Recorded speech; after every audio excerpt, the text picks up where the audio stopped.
fakhallau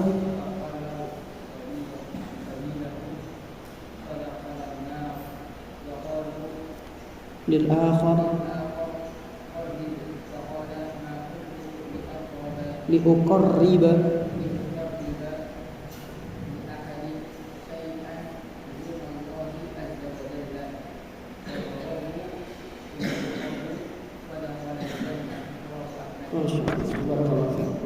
Nah, sekarang kita memasuki hadis yang lain, yaitu dari Thariq bin Shihab. Dari Thariq bin Shihab, anna Rasulullah sallallahu alaihi wasallam qala, bahwasanya Rasulullah sallallahu alaihi wasallam bersabda, dakhalal jannata rajulun fi dzubabin. Ada seorang laki-laki atau ada seseorang, ya, ana ulang, ada seseorang masuk surga karena seekor lalat. Seekor lalat, ya, laler. Ada seseorang dia bisa masuk surga hanya karena seekor lalat. Wa dakhalan nar rajulun fi dzubabin. Dan ada juga seseorang yang masuk ke dalam surga, masuk ke dalam neraka. Tadi masuk surga ya yang pertama ya. Yang kedua apa ikhwan? Neraka. Ada seseorang yang masuk neraka gara-gara lalat juga. Loh, sing bener berarti sing dige. Ada yang masuk surga karena lalat, ada yang masuk neraka juga karena lalat. Qalu, para sahabat bertanya, wa kaifa dzalika ya Rasulullah? Kuwi kepriwe Rasul? Kalau bahasa kita seperti itu. Itu bagaimana kok bisa seperti itu? Kaifa dzalika? Bagaimana hal itu bisa terjadi? Ya Rasulullah, wahai Rasulullah. Qala, maka Rasulullah sallallahu alaihi wasallam menjawab, marra rajulani ala qaumin lahum sanamun la yajuzuhu ahadun hatta yuqarriba lahu syai'an. Kenapa bisa masuk surga yang satu dan yang satu itu bisa masuk neraka? Kata beliau, dua orang tadi itu, rajulan, dua tadi itu, dua orang yang tadi itu melewati suatu kaum. Marra rajulani ala qaumin. Jadi ini Rasulullah sallallahu alaihi wasallam sedang menceritakan berapa orang? Dua orang. Yang satu masuk surga, yang satu masuk neraka. Gara-gara lalat. Dua orang ini memiliki lalat. Ya, nanti kok bisa yang satu masuk surga, satu masuk neraka itu gimana? Nah, dua orang ini kata Rasulullah SAW, dia lagi bareng-bareng, tiba-tiba ketemu suatu kaum. Nah, ketemu suatu kaum. Ini katakanlah kaum ya. Lahum sonamun. Kaum ini memiliki berhala. Jadi ini dua orang. Lahum sonamun. Kaum ini memiliki berhala. La yajuzuhu ahadun hatta yuqarriba lahu syai'an. Kaum ini memberikan syarat, jika ada yang mau melewatinya harus memberikan sesuatu, harus mengorbankan sesuatu terlebih dahulu.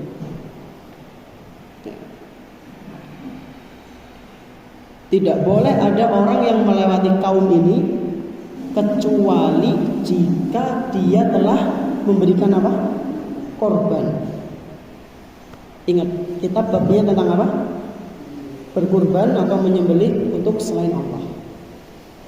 Berarti Ustadz, nek wong loro kiye pengen ngeliwati kaum kudu kurban dhisik. Iya. Kalau nggak bisa gimana? Ya nggak bisa lewat. Kemudian kata Rasulullah sallallahu alaihi wasallam, faqalu li ahadihima. Kaum ini mengatakan kepada salah satu dari dua orang tadi. Kaum tersebut yang tadi itu berkata kepada salah seorang dari dua laki-laki tadi, Qorrib, ya, berkurban, ayo kurban. Maksudnya qorib di sini ya dekat. Qorib itu maksudnya mendekatlah. Di sini maksudnya adalah kurbankan sesuatu. Qaddim syai'an lis-sanami taqarruban ilaihi. Artinya adalah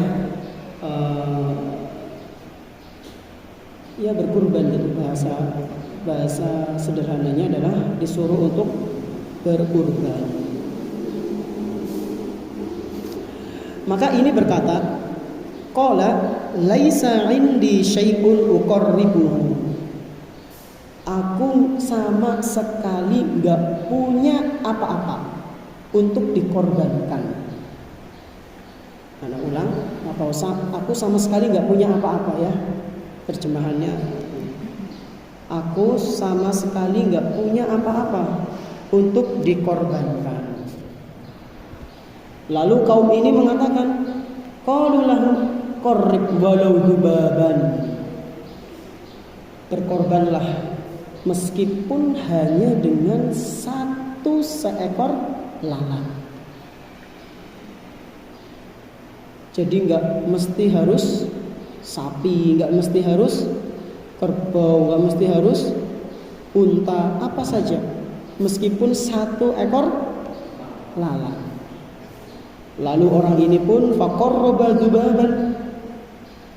Orang ini pun memberikan satu ekor lalat dengan niatan untuk apa, ikhwan?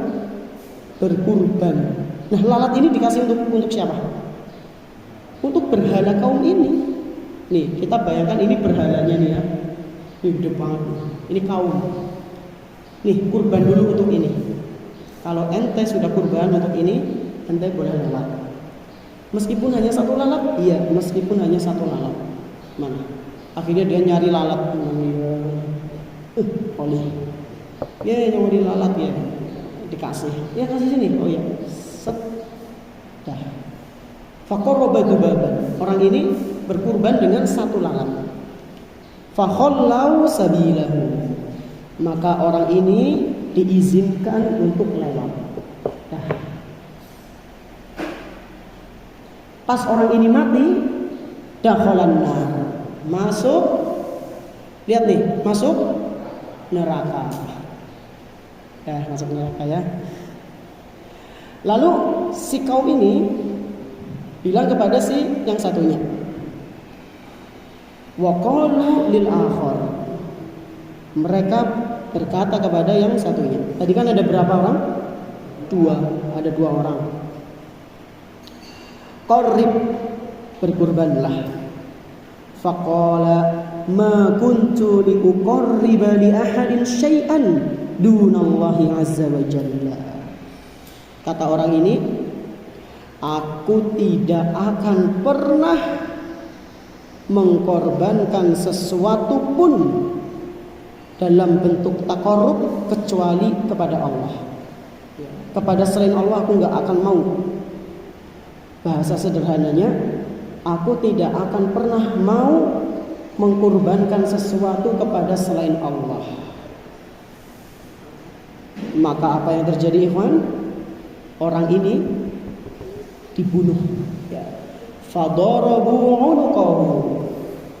Mereka ini, suatu kaum ini pun memukul lehernya. Maksudnya memukul lehernya di apa? Penggal. Mereka pun memenggal kepalanya. Mati. Setelah mati apa? Kata Rasulullah SAW, fadakhalal jannah. Dia masuk ke dalam surga. Hadis ini diriwayatkan oleh Imam Ahmad dan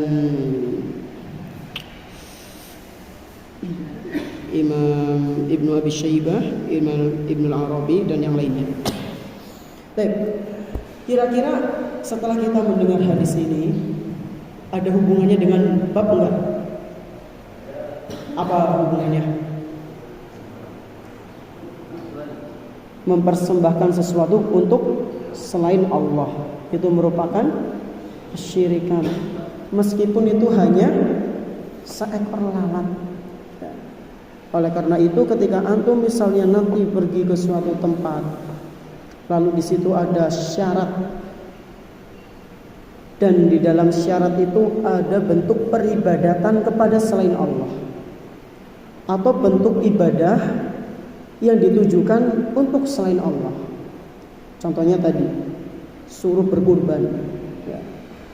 Kau pengen melbu wahana kene, kau pengen renang kene. Syaratnya orang bayar orang apa?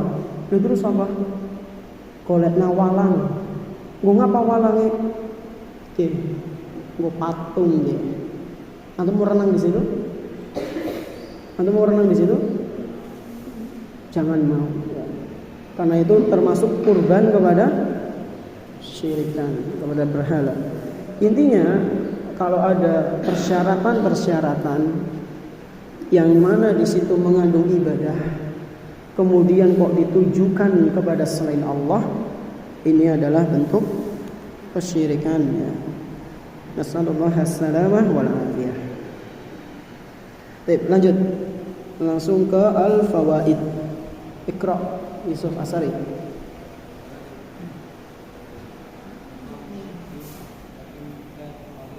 Nah, ini penting ya. Faedah yang pertama adalah besarnya dosa syirik. Besarnya dosa syirik wa in kana qalilan, meskipun secara zahir bentuknya itu adalah kecil. Lanjut. Yang kedua, Wildan.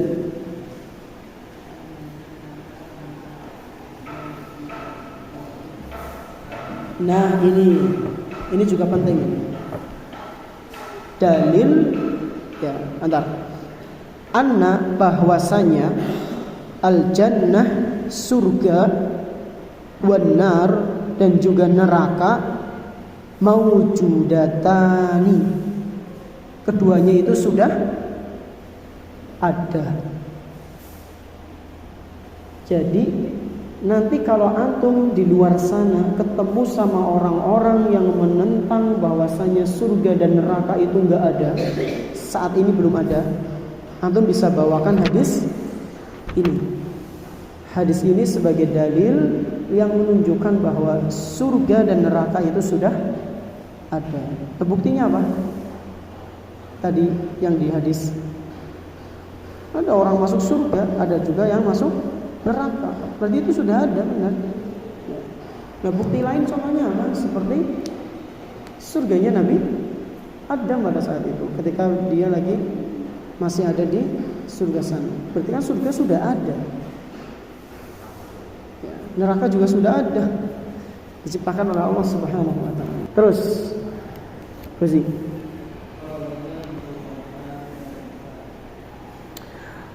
Qurbul jannati wan nari minal insan.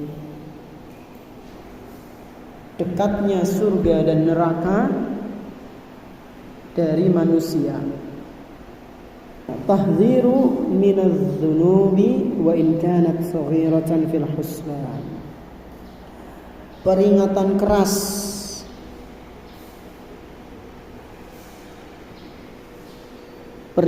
keras dari perbuatan dosa. Wa in kanat saghiratan fil husban, meskipun dalam kuantitas yang kecil, meskipun dalam ukuran yang kecil.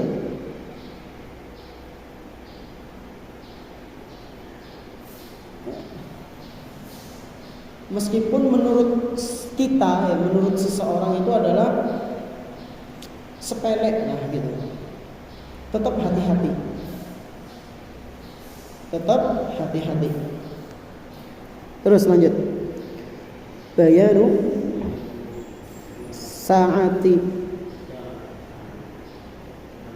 saati maghfiratillah wa syiddati,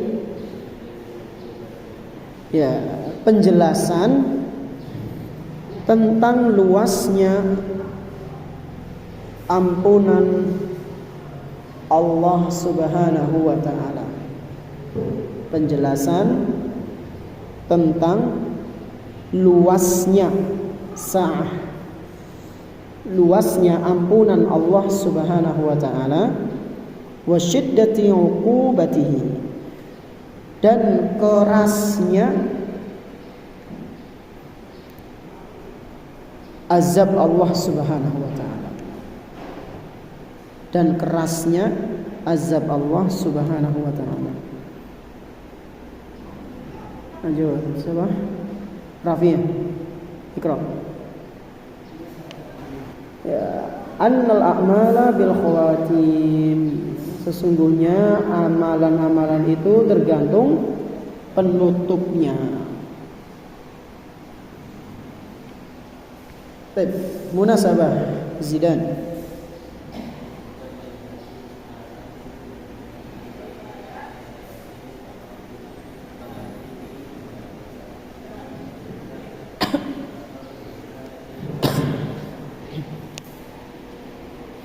Haitsu dallal haditsu ala tahrimidz dzabhi li ghairillahi ala sabili taqarrubi wa ta'dhim. Hadis ini menunjukkan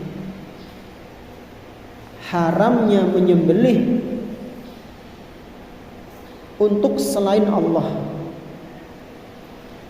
Hadis ini menunjukkan haramnya menyembelih untuk selain Allah ala sabili taqarrubi wa ta'zim, sebagai bentuk pendekatan diri dan pengagungan, sebagai bentuk pendekatan diri dan pengagungan. Nih, ana mau tanya, kalau misalnya ada orang dia nyembelih kambing karena ada tamu, boleh nggak? Nih, anak mau tanya, kalau misalnya ada orang dia nyembelih kambing, misalnya di Wildan kedatangan Rafi, terus ingin menjamu Rafi dengan menyembelih kambing, boleh nggak? Kan bukan untuk Allah, untuk Rafi. Hah? Boleh nggak, Yusuf?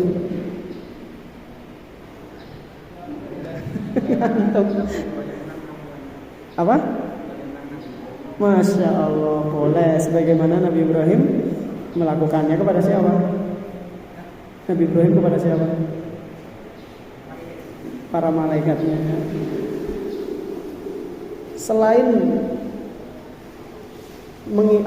dalilnya itu benar karena Nabi Ibrahim, selain itu alasannya apa coba? Karena itu bentuk memuliakan tamu, bukan Rafi pengen takorup kepada Wildan. Bukan pengen Rafi itu pengen mendekatkan diri kepada Wildan atau dalam takzim ibadah, ya enggak. Karena meneladani Rasulullah SAW dalam memuliakan tamu, maka ini enggak apa-apa. Jadi jangan sampai nanti salah paham antum, berarti wong nek ana tamu lah ora tak sembelihna ayam. Jangan ya, tetap sembelihkan ayam. Ya, yang penting itu bukan bentuk takorub, bukan bentuk ibadah kepada selain Allah. Nah, kalau yang ala sabili taqarrub wa ta'zim, maka ini kata Syekh Al-Qarawi, fayakunu dzabahu ibadatan. Hal ini membuat sesembelihan itu sebagai bentuk ibadah. Ya. Jika ada orang menyembelih hewan kepada selain Allah dalam rangka taqarrub, mendekatkan diri dan takzim, ya, ini tidak boleh, ya, karena ini merupakan ibadah. Wa sarful ibadati li ghairillahi syirkun, dan mempersembahkan ibadah kepada selain Allah itu merupakan kesyirikan.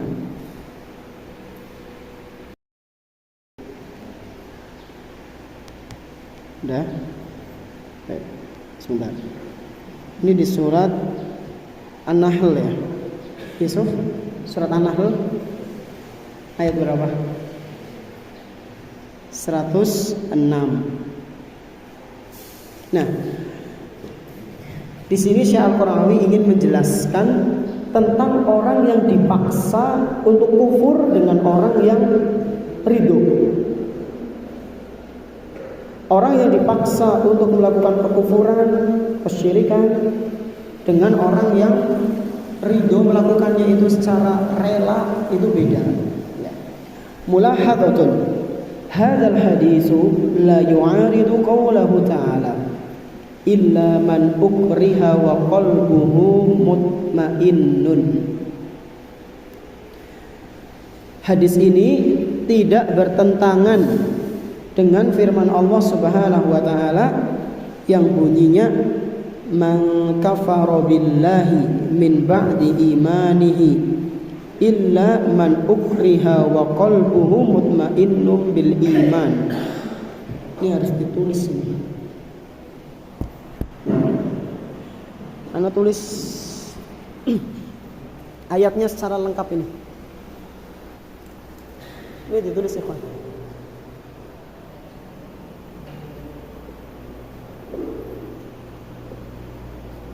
Di buku antum ayatnya lengkap enggak? Man kafara billah min ba'di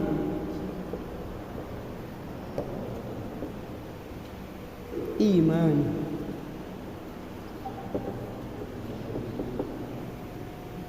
Atau antum tulis gini aja Ikhwan, atau takutnya kelamaan. Antum ingat-ingat di surat An-Nahl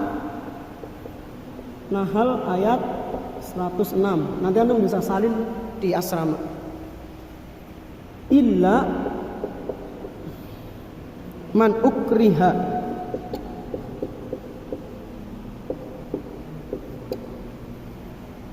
wa qalbuhu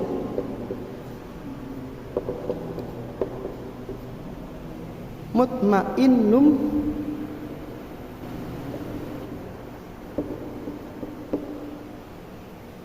nih. Tadi kan ayat hadis itu kan bunyinya kan ada dua orang ya. Ini berhala nih. Ini orang yang ada beberapa kaum. Yang satu ngasih apa Ivan?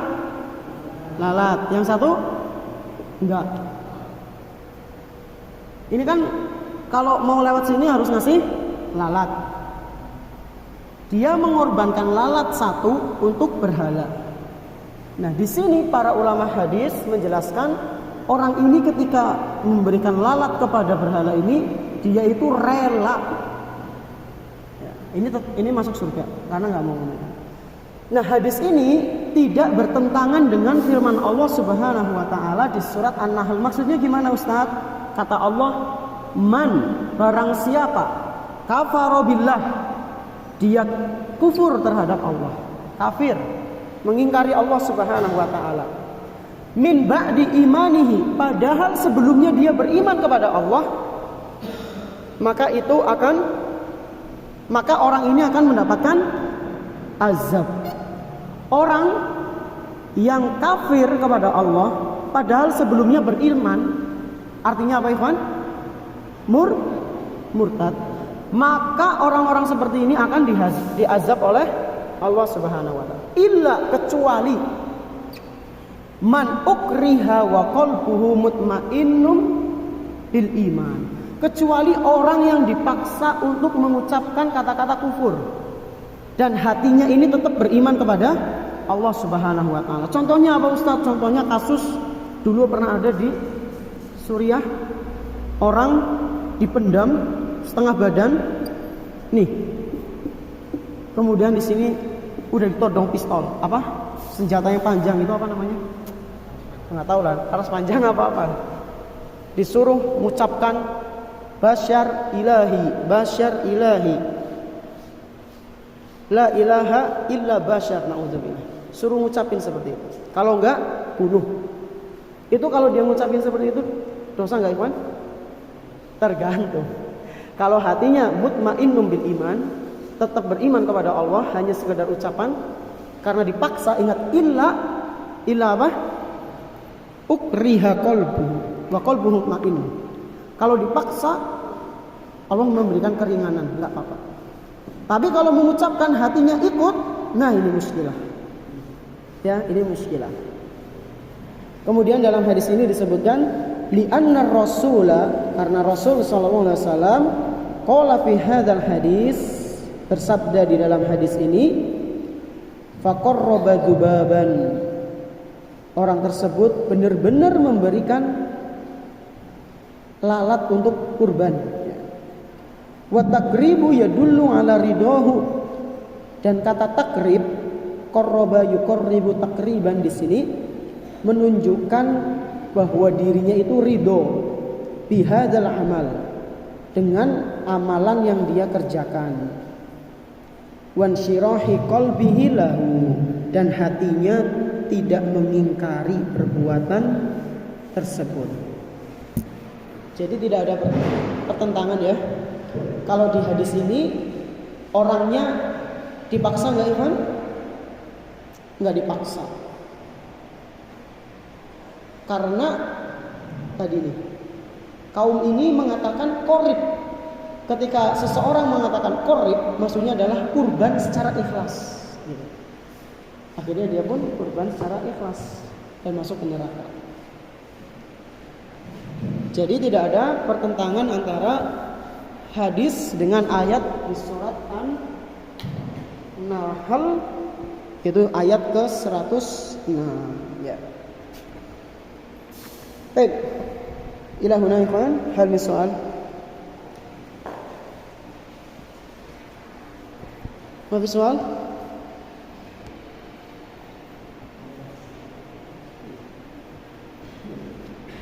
Baik, alhamdulillah. نقتفي بهذا القدر ونختتم بدعاء كفارة المجلس. سبحانك اللهم وبحمدك أشهد أن لا إله إلا أنت أستغفرك وأتوب إليك. السلام عليكم ورحمة الله وبركاته.